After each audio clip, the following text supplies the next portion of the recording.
Judy, e em que medida a Lei 10.639, que torna obrigatório o ensino da história e cultura afro-brasileira nas instituições de ensino, pode contribuir no combate ao racismo? E quais são os principais desafios da educação para a diversidade étnica? Obrigada, Judy, pela questão. A Lei 10.639, ela faz parte de um conjunto de outras iniciativas, não é, que o Estado brasileiro tomou a partir principalmente do final dos anos 90 e início dos anos 2000, e essas medidas elas partiram de um pressuposto, não é? Elas admitiram, para elas existirem, foi preciso que o Estado brasileiro admitisse que existe racismo no Brasil, né? E isso foi um longo caminho, né? Isso a admissão disso é uma conquista recente. E por que eu estou falando em termos de conquista? Porque sem a admissão da existência do racismo no Brasil, seria muito difícil, como aconteceu até então, que o Estado tomasse medidas em relação a uma agenda antirracismo, né, no país. E no finalzinho dos anos 90, o presidente era o Fernando Henrique Cardoso, e ele, pela primeira vez, ele é o primeiro presidente que vai admitir que existe racismo no país e que, portanto, medidas precisam ser tomadas, né?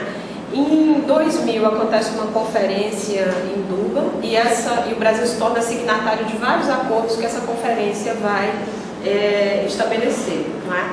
E entre esses acordos há um pacote de medidas que se propõem a atacar frontalmente o racismo no Brasil. Essas medidas passam pelo caminho da educação, que é uma conquista. É bom que se diga isso, não é que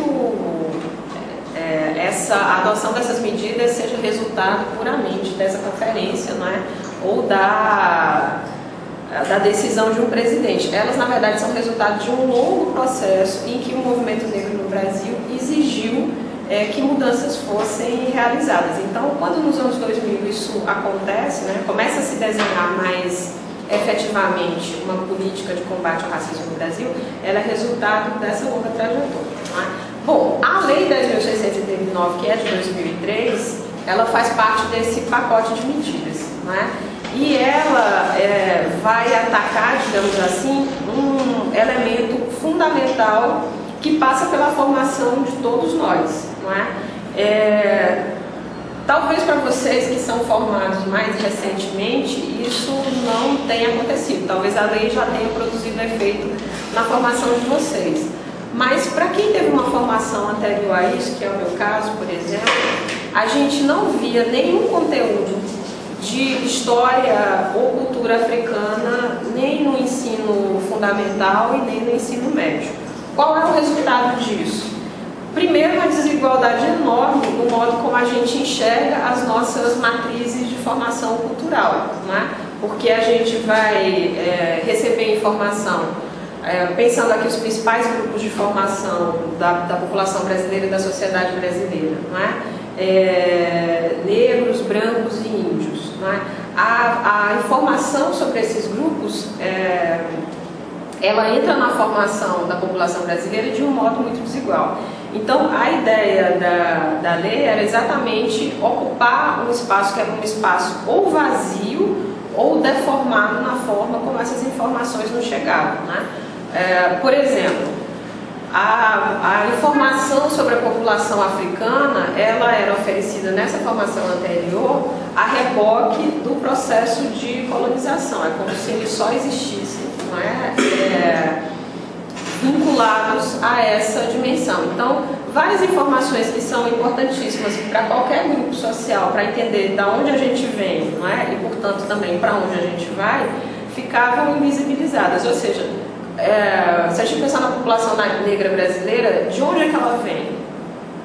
A gente, antes da Lei 10.639, muito provavelmente o caminho que a gente tinha para responder isso, né, quem não era estudioso da questão, era pensar que a gente veio da escravidão, mas isso é um corte, não é, que revela muito pouco. Primeiro porque ele conta a história a partir de uma perspectiva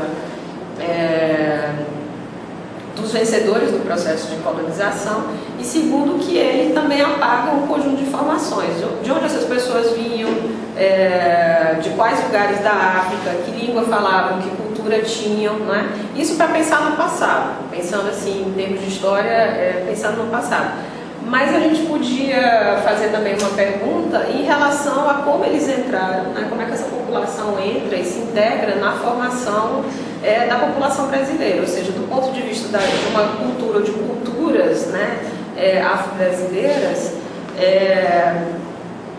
qual é a configuração, né? O que se tem a partir de então. E a lei cumpre essa função, não é? Então ela é uma enorme conquista.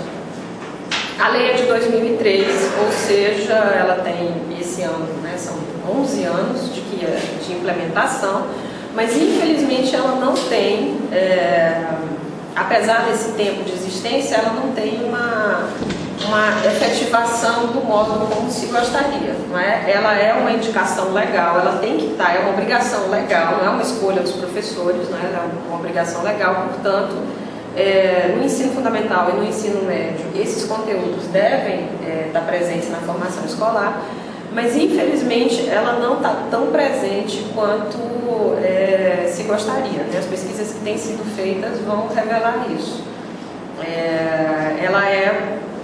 Ela é subrepresentada no quadro, apesar de existir legalmente, ela é subrepresentada no quadro da formação, ainda da formação da população brasileira. Mas é uma conquista importantíssima.